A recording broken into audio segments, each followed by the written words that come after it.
Welcome back to another episode on the One Income Family Podcast. How often do you find yourself riding the emotional roller coaster of finances? I mean, 1 second, everything is fine and dandy. You're going about your day. The only time that you are thinking of money is when you're working on the budget, or maybe when you're out spending money, or even planning that fun family vacation, right? Nothing's too heavy. It's pretty black and white, and things feel simple. The next second, however, your husband is throwing a curveball. He's giving you the idea of a possible job change, or someone you know is getting sick, and you find that there's a doctor's bill that has just shown up, and you have to stretch your money as tight as you can without breaking both financially and emotionally.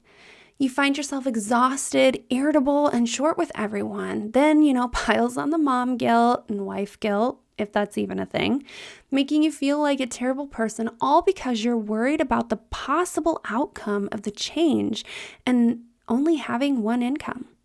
Always questioning if you will have enough to take care of your family. And that, my friend, is what today's episode is all about. I am going to be giving you 4 things that you can do to ease the stress of living on one income. So go grab that stroller, plug in those headphones, and mama, let's go get you some peace.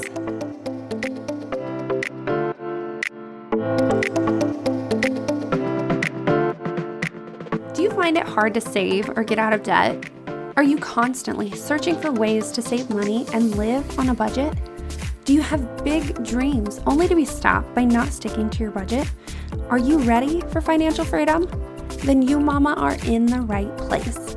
Welcome to the One Income Family Podcast, where you will learn what it looks like to budget on one income, how to partner with God in your finances, how to budget in a way that's easy to stick to, and how to cut costs and save money, all so that you can start building wealth.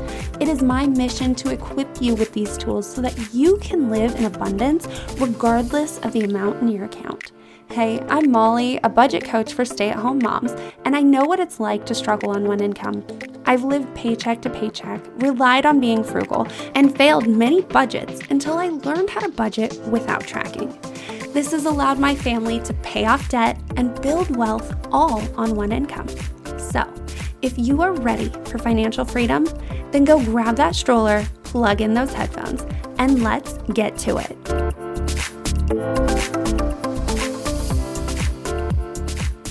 Before we jump into today's episode, I want to invite you to go and grab yourself a budget checkup. You, my friend, you're here listening to this podcast because you're struggling to stick to your budget, and there is absolutely no shame in that. But instead of staying stuck in the continuous cycle of budgeting just to throw it out the window, I want to challenge you to break it, to take your first step towards financial success and get on a budget checkup where I will show you how to set up a budget on one income that will make budgeting simple and sticking to it easy.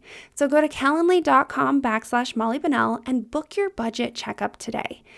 Also, if you have any questions on what a budget checkup is or how it will specifically work for you, you can grab yourself a free clarity call.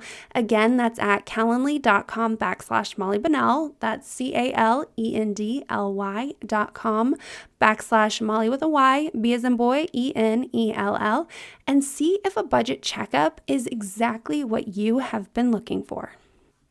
Alrighty, so where exactly did this episode come from, you might ask, right? Like, why am I wanting to talk about finding peace through all of this? Well, there have been so many times where I'm just stressed out to no other, all because of finances, right? It's definitely an emotional roller coaster, and 1 second, everything's fine and dandy and simple, and then things happen in life that you're stressed out and you're trying to figure out how to make the finances work with everything that's going on. Or maybe it's even just a simple financial thing, like trying to maybe switch jobs if that's something that you or your husband are considering, right? So I don't know, it's just so important to have these tools, these 4 things that I'm going to talk you through that can help you get through those stressful times easier. Well, I don't even know if that's the right word, but you get what I'm saying. Like, those situations are going to come. No matter how hard we try to stop them, life happens and we can't predict life. We can't always, know what to expect and how to accommodate for whatever is going to happen in life. And sometimes the curveballs that are thrown at us are so far in left field that you're just like, oh my goodness, how am I going to come back from this, right? How am I going to find a solution to this? And it's super difficult. I know that when my husband and I, when we first started budgeting, we didn't have a lot of money. We essentially had a bare bones budget and we had to figure out how to live off of the basics. And I just realized that I said when we first got married. That was not the case. When we first became a one-income family, that was the case. And it was something that we had to learn how to navigate through. We had to learn the emotions that came with it. The fact that life was going to move slower for us than it would be if we had two incomes, right? Because we weren't going to be getting double the amount in. And don't get me going on the possibility of how much, if that's even a true statement, because of daycare, right? And travel expenses and all that kind of stuff. But it was definitely something that we had to get used to because it was a different thought than, oh, we're both bringing in income. We're both sharing the weight of finances. Now it's my husband's the one who has all the weight on his shoulders for actually bringing in the physical money, right? Because again, don't get me started on the things that we do here in the home for the family financially, which I actually will be talking about those later on. But it's so crazy, like the mental shift that you have to go through and navigating it and not sure how you're going to be able to handle what it is that you have to deal with, right? You don't have extra, or what we think of as extra when there are two people living on, or two people bringing in income. But when it's one income, mentally, the mindset is so much different. Because again, it just feels like one person, if that one person gets sick and isn't able to go to work, where's that money going to come from? How are we going to stretch it? How are we going to be able to handle the pay cut, that paycheck, because of him being sick, right? That's something that we have to figure out how to work through and how to be able to be frugal or be okay with not reaching our financial goals as quickly because, the life situations happen.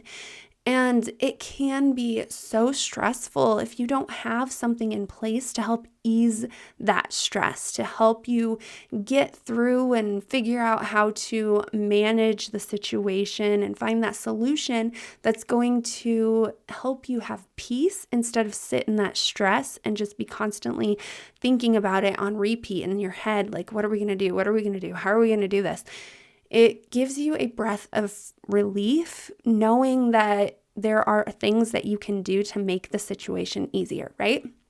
Like, you don't have to feel broke. You don't have to feel the stress of like a job change. Yes, that is going to bring stress, but it doesn't have to be as stressful. It doesn't have to be as scary, like the possibility of change. Like, change is so scary as it is. We don't need to add the financial stress on top of it, right?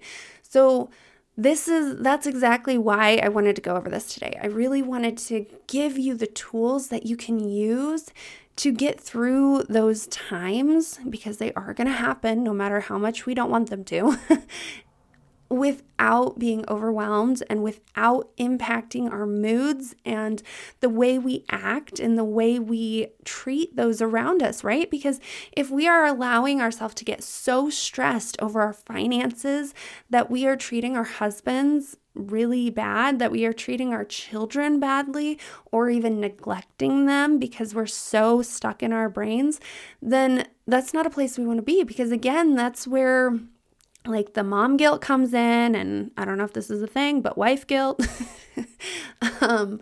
Those things can then add to the stress because we're worried about the way we're treating our family, but we're so stressed out that we really can't fix that. And so by having the tools to be able to tackle this mindset and be able to manage our emotions and our stresses and really just take a step back and take a breath and find that peace instead of sitting in the stress and overwhelm, then things are just going to go so much smoother. Okay, so let's jump into what you can do to combat this stressful time. So the first thing that I'm going to talk about, and if you have been on here any point in time when it comes to mental things, you know what I'm going to talk about, right? Going to God, going to Jesus. He is peace. He is hope. He is joy. He is love. He is the fruit of, those are the fruits of the Spirit. And when you rely on Him and lean on Him, that is what you're going to get. You're going to feel more at peace giving Him your emotions. Like when you are stressed, when you don't know how to manage something, take it to God. I don't know how many times I have been stressed and not certain on how to do something. And I'm just like, God, I need help. Give me a way to not be angry anymore. And somebody will call me like literally seconds later, and I'll just talk to that person and it will help me, right?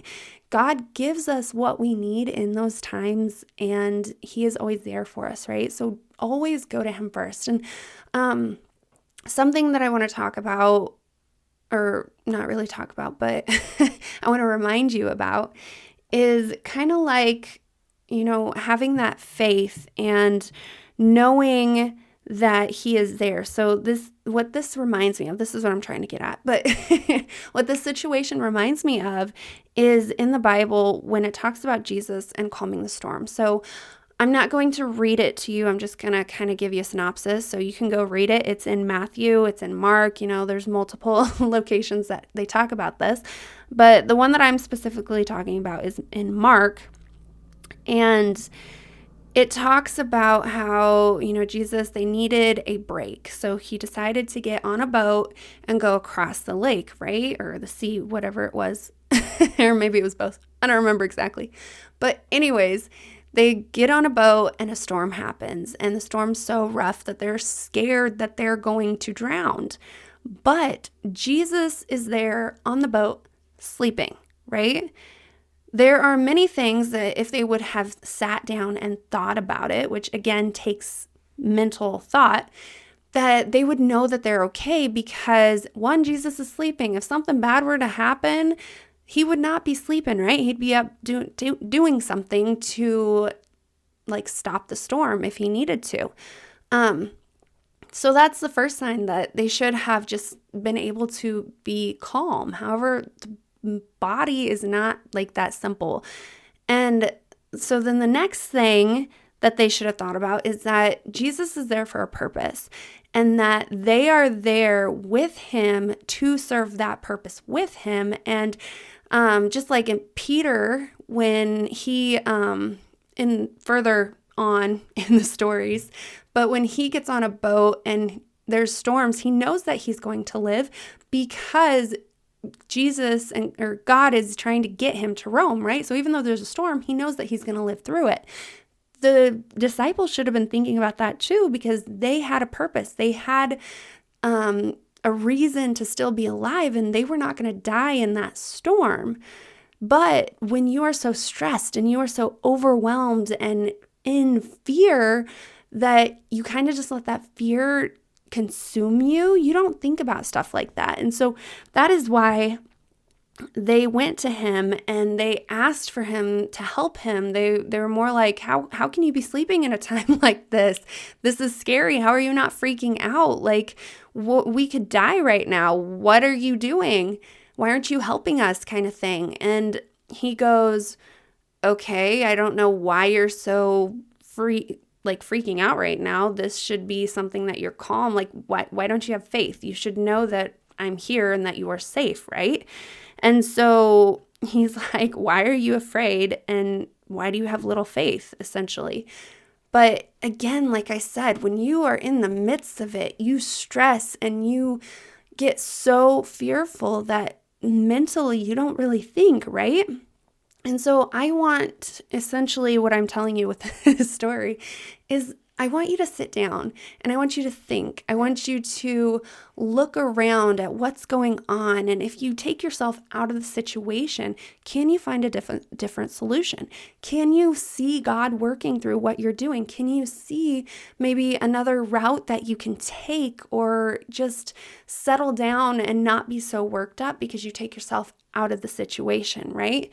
And so that is why it is so important to go to Jesus. He's going to be there for you, and he is going to help you get out of that fear, out of that emotion, and be able to see clearly through what is actually going on and help you to find another solution through it. So tip number 1, go to God, pray to Jesus. Know that he is peace and that he is hope and that he is joy and love. And that alone will take off a lot of stress, right? Okay. So then the second thing you can do is take action. So just like Jesus, when he found out that they were freaking out and fearful and scared, he took action. Like he rebuked the winds and the waves and told them to be quiet and be still, and they were still, right? So what action can you take? What can you do to help out financially? Can you take the stress off yourself by maybe starting a garden? That'll help out with the budget, the grocery budget, right? Can you start baking bread instead of buying bread? Can you do a bulk pantry instead of, going and buying your groceries you need every week? Can you do cloth diapers instead of disposable diapers? Can you DIY your projects instead of buying everything brand new? You could maybe start a side hustle. You could clean houses, babysit, coach a sport. I know that's something that I enjoy doing. I don't necessarily do it for the money, but I enjoy coaching volleyball. So I do a club sport. I coach a club sport. That's what I'm trying to say. So what can you do financially to help? And all of those things, I do want to touch on, though, that you are already helping out financially. Maybe you're not bringing in money, right? But some of those things that I said, they aren't bringing in money, but they are putting money back into your budget, right? So if you think of it that way, and you're still actually doing the physical labor and work, like starting a garden or baking bread, or if you cloth diaper, there's more steps in it, right? And then shoot, I lost where I was going to go with that. Oh my goodness. So yes, just what are the things that you can, yes, that's what I was going to talk about. The thing that I usually get worked up about. You are helping out financially. You are babysitting your children. People get paid to babysit kids, right? People get paid to clean houses. You are cleaning your house. You are taking care of your children. You are putting that money back into your budget.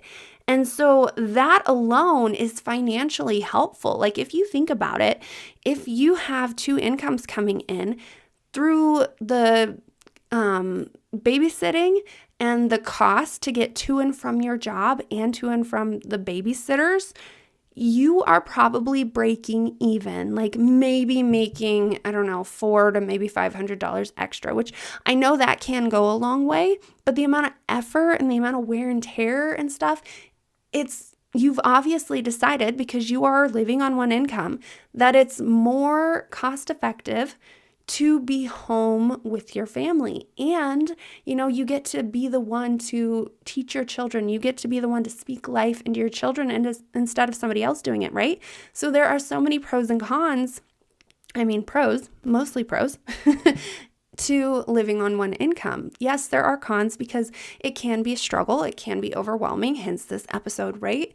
But we are willing to figure out how to get through the cons of living on one income because the pros are more important to us, right?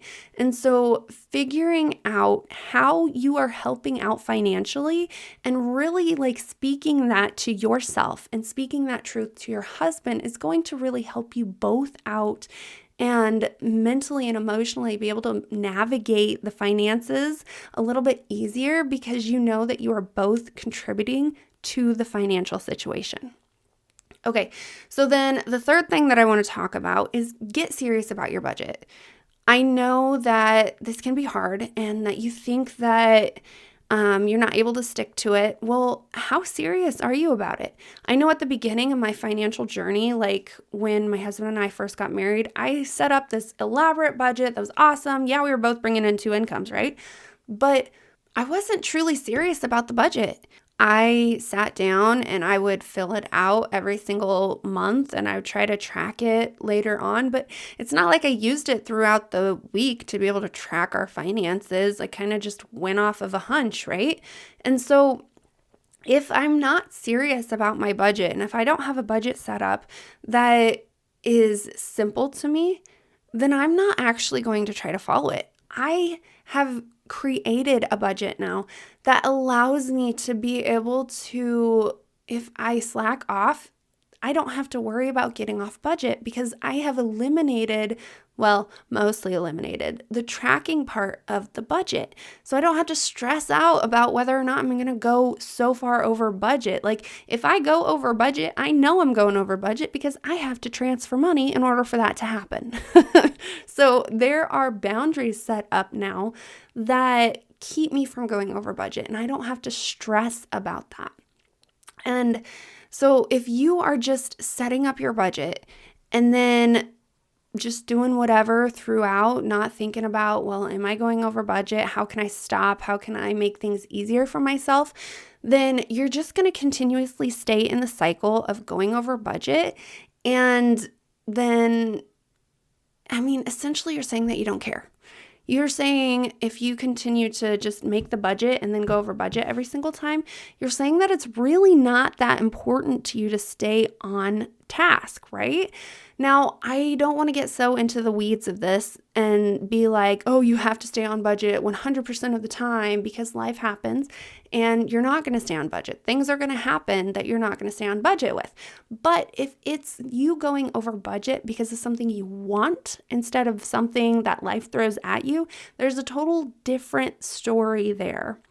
And that is what I want to challenge you to try to change. I want you to get serious about your budget. And if it's a spending problem that you have, figure out a boundary that you can put in place to keep that from happening. Figure out something that you can replace that habit with. Maybe it's not like replacing it with spending money. Maybe you're replacing it with something that you do instead, because maybe you're one of those people that goes and spends money because it's like an emotional outlet. Well, what else can you do that you enjoy doing that you can use it as an emotional outlet, right? So definitely sit down and get serious about your budget so that it can work for you instead of you working for it. Okay. And then the fifth thing that I'm going to talk about, which is an extra thing, but it kind of all goes together, is sit down and talk to your husband. Sit down together, get on the same page financially, and lay out your feelings. Tell him that I don't want you to try to fix this. I just want you to hear how the finances are making me feel, and then let him do the same thing, because that is how you're going to connect. That is how you're going to grow together financial. Why can I not say financially? I'm struggling, guys. Okay. That is how you are going to get on the same page, both with your finances and with, just your relationship in general. And if you strengthen your financial relationship, your relationship in general is going to become so much stronger, because finances are hard to talk about. They're hard to really get into the nitty-gritty because there are so many emotions inside of it, because we are so selfish. We want to do with the money that we want to do. Like, we want to make up the choices ourselves. We don't want to have to go to the other person. We don't want to have to wait. We want to be able to do it when we want to do it, right? And that's human nature. That's the way it is. But when you bring in your partner with your anything that you do, it's then two different wants, and you have to negotiate and you have to compromise and figure out how to make both people happy, right? And so once you sit down and you say, well, this is making me feel this way, and this is making me feel this way because of this, you really get into the nitty-gritty, and you allow yourselves both to maybe not hurt the other person, because then you now know how what your actions are doing are making them feel, and the same vice versa. What they are doing, they can stop if they're making you feel bad, right? And so it's so important to definitely sit down and not try to fix anything, but just connect emotionally. I have been learning through another podcast how important it is to connect emotionally, because emotions essentially just connect us and build deeper relationship and allow us to feel seen and heard and like understood, and not that somebody's trying to fix. Like, you literally just talk, get how you feel out, and then if you're ready to fix it, then you fix it. Maybe you just need a vent, right?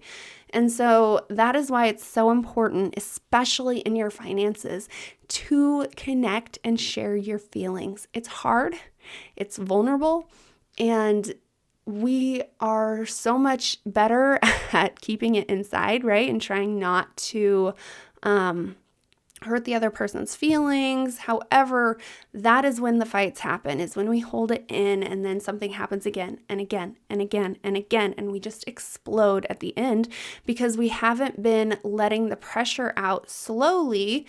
As things come and happen, we just pop because the pressure has expanded us to our limit, right? So definitely sit down and talk to your husband. Okay, so to wrap it up, I want you to ask yourself, what cushion do you need that will make you feel at peace on one income? Is faith alone enough for you? Are you able to lean on Jesus?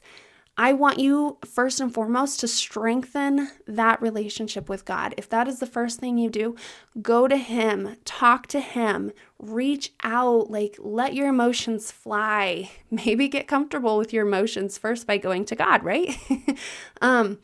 But definitely strengthen that faith muscle, because that is going to help you through everything in life. And then, do you feel like that you need to help out financially? If so, why? Why do you feel like you need to help out financially? Is it your husband putting pressure on you? If so, talk to him. Let him know how you feel. Are you putting pressure on yourself because you feel guilty that you aren't helping out financially? Go back to what I just talked about. Like, you are helping out financially, 100%. Do you just want to help out because you want to feel like you are helping out in more ways than just that? Then fine, pick something that, again, I talked about earlier. Pick starting a garden, or maybe start a side hustle. Like, what kind of thing do you want? Or maybe you just want to do a job here and there because something happened. So find a way that you can, like, maybe clean houses or babysit, or, like I said, coach something. Like, figure out something around you that you can just have here or there when you need a little bit of extra funds, right? What can you do to help out financially, if that's what you want, right? So, and then, is your budget, is it helping you or is it harming you? Again, if you don't know, then hop on a call with me and I can definitely audit your budget and tell you if it's harming you or helping you, right? So you don't have to do that alone. And then, are you living frugally? Ooh, I think I forgot that one in the message earlier. Okay, so are you living frugally? Are you trying to find the best possible financial solution to what it is that you're doing? I do not mean, are you going out trying to find the cheapest thing? There are times that we do need to focus on cheap, like when something happens and we're trying to stretch our budget thin, right? But that is not going to help you out in the long run if that cheap thing continuously breaks or falls apart longer or faster than the other one, right? We want to find the lowest price for the best quality thing that's going to last. And sometimes you do have to pick and choose depending on what's going on financially. But I don't want you to focus so much on the cheap that you are harming yourself in the long run because you are trying to find the cheapest option. And again, are you living frugally? Just because something is on sale does not mean that you are getting a sale, because you need to decide whether you need that item or not. Just because there is a garage sale going on, if you don't need something that could possibly be at a garage sale, don't go to the garage sale. Don't go to the sale if they're not selling something that you absolutely need. Okay, so I hope that this episode has really helped you see the light in the chaos, right? Because life is so unpredictable. Life is a struggle. Life is, it's life. And we can never guess or predict what is going to happen next. And we are living an emotional roller coaster during that time. And whether the finances ebb and flow, you never know what's going to happen. So I hope and pray that I said 4 things, but I think I gave you 5, even though in the actual beginning part, I forgot to talk about living frugally. But anyways, I just really hope that you take these and that you run with them. Like, you figure out the thing that you need to work on the most. Do not try to do them all at the same time. Pick the one that you need to work on the most and stick to it. Like, jump on it, take action, and try to really figure out what it is that is going to help you financially and get you out of that stress and into peace. And I want to say that the budget can sometimes be the most difficult part of all of this, because we think that it's such a simple thing that we should be able to understand, and we sometimes get embarrassed that we can't figure it out on our own, right? But I want to challenge you to break free of the rut that you're stuck in. The constant budgeting just to throw it out the window. You do not have to stay there, and there is light at the other end of the tunnel. So take your first step towards financial success and financial peace, and grab yourself a budget checkup. Learn how to set up your budget on one income, one that is simple and easy to stick to. You can do this, and you don't have to do it alone. So don't wait a second longer. Go to calendly.com/Molly Bunnell and book your call today. But if you have any questions on what a budget checkup is or how it will work for you, then go grab a free clarity call. That's again at calendly.com/Molly Bunnell, which is calendly.com/Molly with a Y, B as in boy, ENELL, and see what a budget checkup will do for you. And with that being said, I pray that this episode has blessed you and that you are able to take it and run with it and really get yourself out of the stress and into financial peace. I will see you all next week on another episode of the One Income Family Podcast. Before you go, I hope this episode has ignited a fire inside of you, and I pray that it creates long-lasting impact. Did you know that you too can impact other one-income families? All you have to do is leave a written review, and you help get the podcast in the hands of other mamas in need. You can also text this episode to that friend who is also knee-deep in the same kind of chaos as you and inspire them to make a change. Also, your review lets me know that you're enjoying the show, and that lights me up. I get so excited to hear from you. Another great way that we can connect, though, is through the One Income Family community over on Facebook. So after you're done leaving that 5-star review, head on over to the community where you will find other mamas working their way out of the chaos. You can ask your questions and connect with others who truly understand what you are going through. I cannot wait to connect with you in the community. Until then, I will see you right here next week on another episode of the One Income Family Podcast.